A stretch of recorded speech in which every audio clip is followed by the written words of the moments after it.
जब कब्र में हम जाएंगे वहां तो मोबाइल नहीं होगा कि हम टॉर्च जला लें, वहां तो कोई एसी पंखा नहीं लगा होगा। उस कब्र में जब हमारे अमल के हिसाब से या तो कब्र को बहुत ज्यादा अल्लाह ताला तंग कर देगा, और अगर हमारे अमल अच्छे हैं तो कब्र को कुशादा कर देगा। या तो कब्र में अंधेरा होगा, हमारी पिटाई होगी, या अल्लाह तबारक व तआला जन्नत की खिड़की खोलेगा। मेरे भाइयों, हम दुनिया की जिंदगी को जन्नत बनाने की इतनी तैयारी कर रहे हैं, कब्र की जिंदगी को हम बेहतरीन बनाने की तैयारी क्यों नहीं कर रहे? जिसके बारे में मालूम है कि इस कब्र में हमें जाना है। हमारी मां गई थी, हमें भी कल जाना, अपने बाप का जनाजा हमने उठाया, कल हमारा जनाजा कोई उठाएगा। उस सफर की हम तैयारी क्यों नहीं करते मेरे भाई? अल्लाह के प्यारे नबी को देखो मेरे साथियों, एक अंसारी सहाबी का जनाजा है, जनाजे को कब्र में उतारा जा रहा है। अल्लाह के प्यारे नबी जनाजे के किनारे बैठे हुए हैं, कब्र के किनारे बैठे हुए हैं, आपके सहाबा भी आपके आसपास बैठे हुए हैं।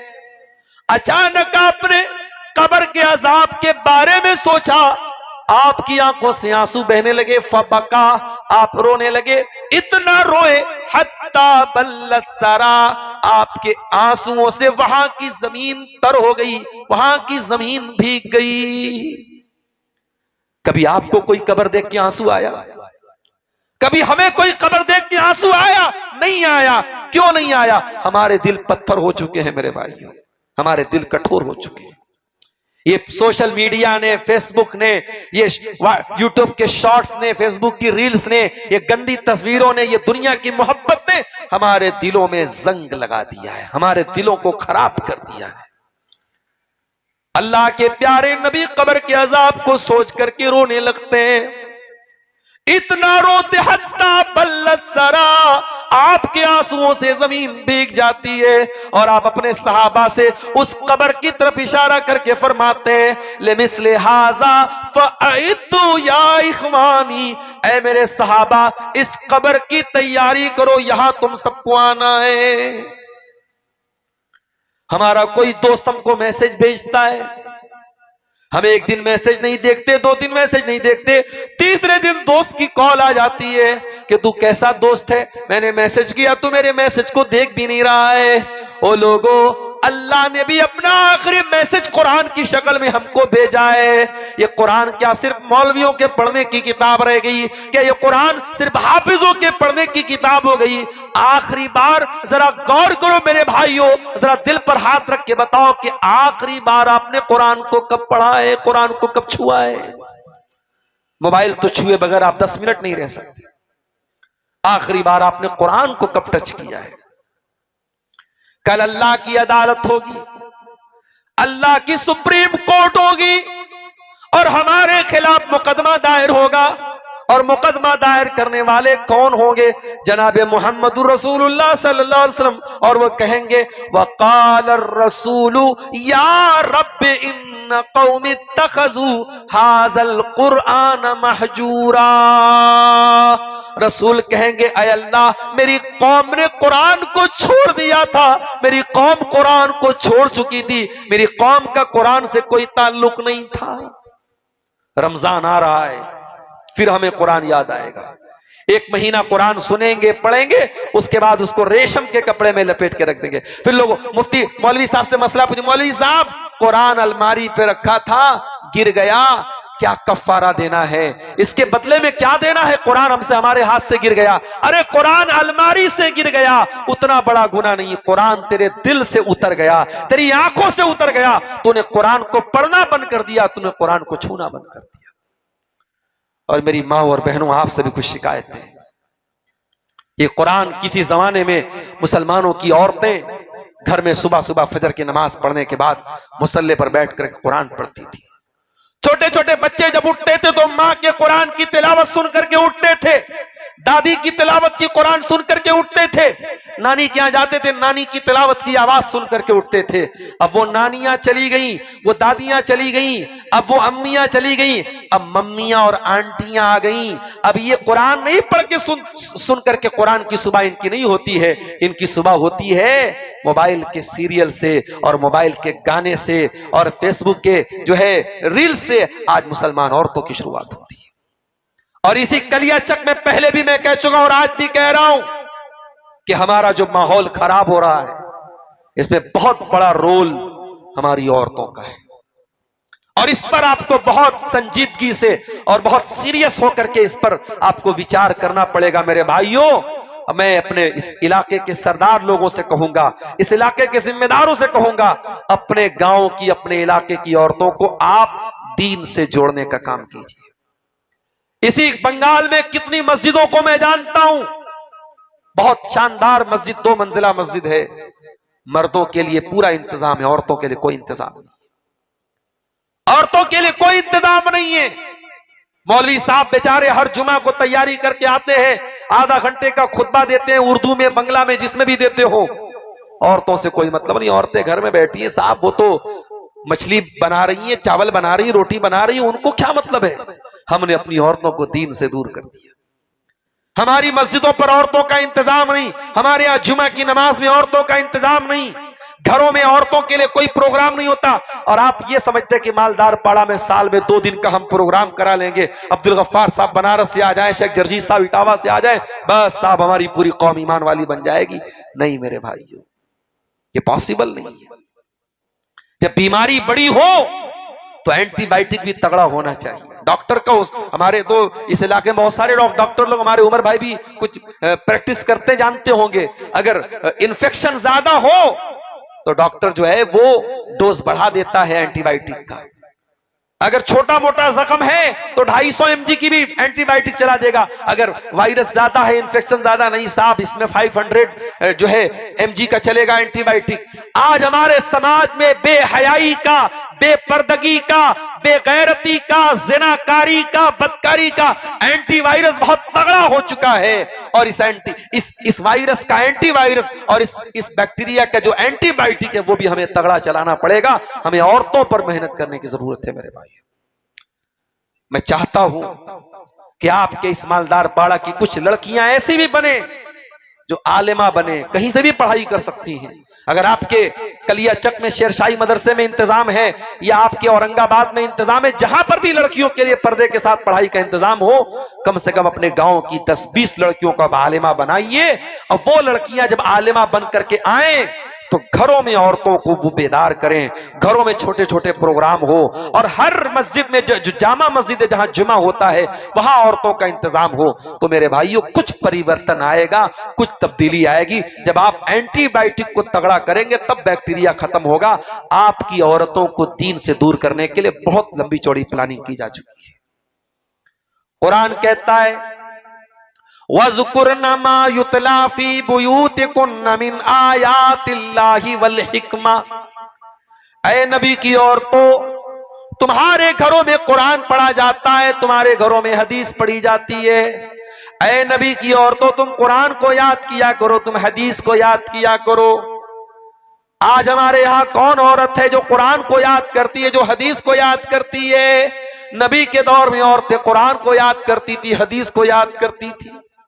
हमारे प्यारे नबी की जो बीवियां थी, जो हम सब की माएं थी, ओ मेरी प्यारी माँ बहनों, कभी मौका मिले फेसबुक की दुनिया से बाहर निकल करके जरा अम्मा आयशा की जिंदगी के बारे में कुछ सुन लेना, पढ़ लेना।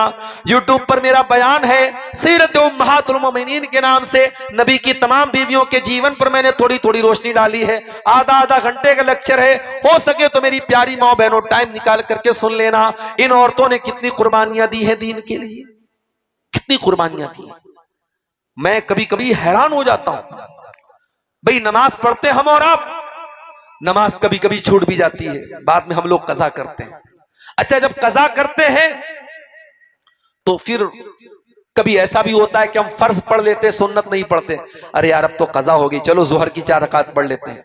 ये होता है ना, आमतौर से यही होता है, लोग कज़ा करते हैं सुन्नत के लिए। हालांकि सुन्नत की भी कज़ा करनी चाहिए। जो सुन्नतें मुअक्कदा, जैसे जोहर अगर आपकी छूट जाए तो जोहर के पहले 4 रकात और जोहर के बाद 2 रकात, ये सुन्नत है। जब आप जोहर छूट जाए तो ये भी पढ़िए आप। और फजर की तो हर हाल में पढ़नी चाहिए। अगर फजर की नमाज किसी वजह से छूट जाए, जानबूझ के नहीं छोड़ना है।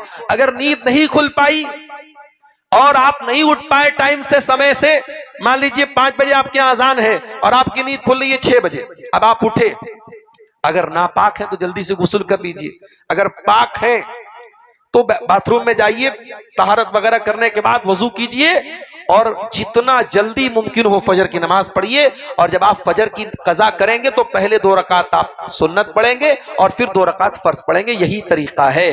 जो भी नमाज छूटे आप सुन्नत भी पूरी करेंगे।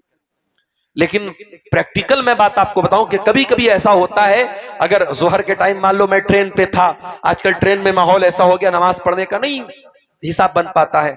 अब बाद में हमको जोहर पढ़नी है तो आदमी सोचता है यार अब 4 रकात जोहर की फर्ज पढ़ना है, उसके पहले की सुन्नत पढ़ना है। आदमी सिर्फ फर्ज पढ़ लेता है, सुन्नत छोड़ देता है, ये सोच करके चलो फर्ज तो पढ़ लिया, सुन्नत नहीं पढ़ा, क्या मसला है। लेकिन मैं आपको एक हदीस सुनाने जा रहा हूं। यह हदीस कौन रिवायत कर रहा है? अल्लाह के नबी की बीवी हजरत उम्मे हबीबा रजी अल्लाह ताला। उम्मे हबीबा कहती हैं, सही मुस्लिम की रिवायत है, मालदार पाड़ा के लोगों जरा गौर से सुनना। उम्मे हबीबा कहती हैं, ये कौन उम्मे हबीबा है? ये हजरत मुआविया की बहन है, ये अबू सुफियान की बेटी है, ये अल्लाह के प्यारे नबी की बीवी और हम सबकी माँ है। ये कहती है मैंने अल्लाह के नबी को फरमाते हुए सुना है, जो दिन रात में 12 रकात नमाज पढ़ता है, बनल्लाहु लहू बैतन फिल जन्ना, अल्लाह ताला उसके लिए जन्नत में एक महल बनाता है। ये 12 रकात कौन सी नमाज है? अब जरा उंगली उठाइए, कैलकुलेट कीजिए। 2 रकात हो गई आपकी फजर में सुन्नत, और जोहर के पहले 4 रकात सुन्नत। अब ये 4 रकात आप एक साथ भी पढ़ सकते हैं और 2-2 करके अलग भी पढ़ सकते। 2-2 करके अलग पढ़ना ज्यादा बेहतर है। और जोहर के बाद 2, तो जोहर में टोटल 6 हो गई और फजर में 2, 6 2 8, 2 आपकी मगरिब में हो गई और 2 इशा में हो गई। मगरिब में 2 मगरिब के बाद और इशा में 2 इशा के बाद। असर में कोई सुन्नत नहीं है। ये टोटल 12 रकात है।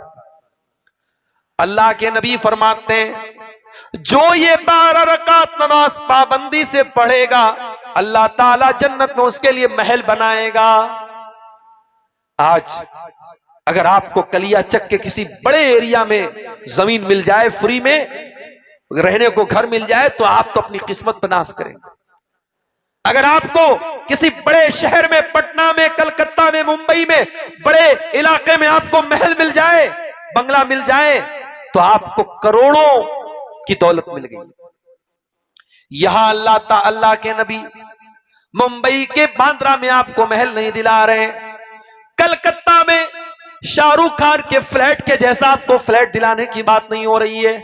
यहां अल्लाह के प्यारे नबी तो आपको जन्नत में महल दिला रहे हैं। और जन्नत तो वो जगह है मेरे प्यारे साथियों, अल्लाह के नबी फरमाते हैं, लमौज़िउ सौतिन फिल जन्नति खैरुम मिनद दुनिया व मा फीहा, कि जन्नत में एक कोड़ा रखने की जगह दुनिया की तमाम नेमतों से बेहतर है।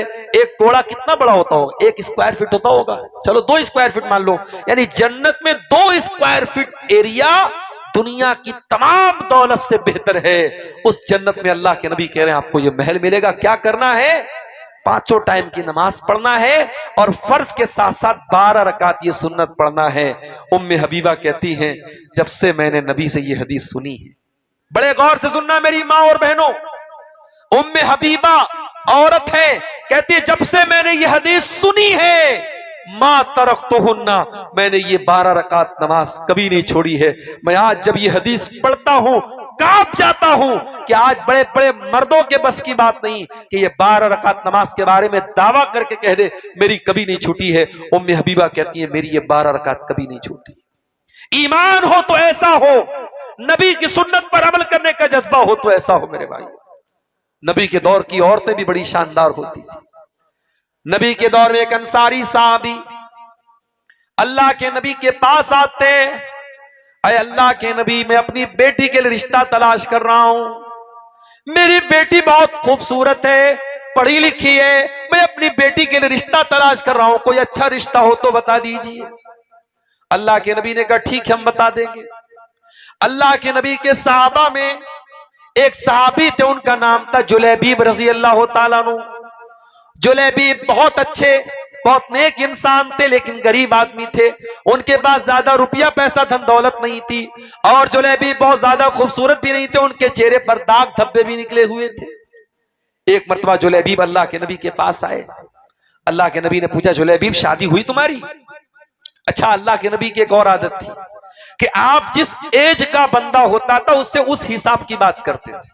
70 साल के बूढ़े से आप शादी की बात नहीं कर रहे हैं, लेकिन यह सामने 18-20 साल का जवान लड़का है तो अल्लाह के नबी उससे पूछ रहे शादी हुई तुम्हारी? जुलैबीब ने कहा नहीं अल्लाह के नबी शादी नहीं हुई मेरी। आपने कहा क्यों शादी नहीं हुई तुम्हारी? कहा अल्लाह के नबी कौन शादी करेगा मुझसे, मेरे पास न धन है, न दौलत है, न रुपया है, न पैसा है, और खूबसूरत भी नहीं हूं, मेरे चेहरे पर दाग धब्बे निकले हुए हैं, मुझसे कौन शादी करेगा?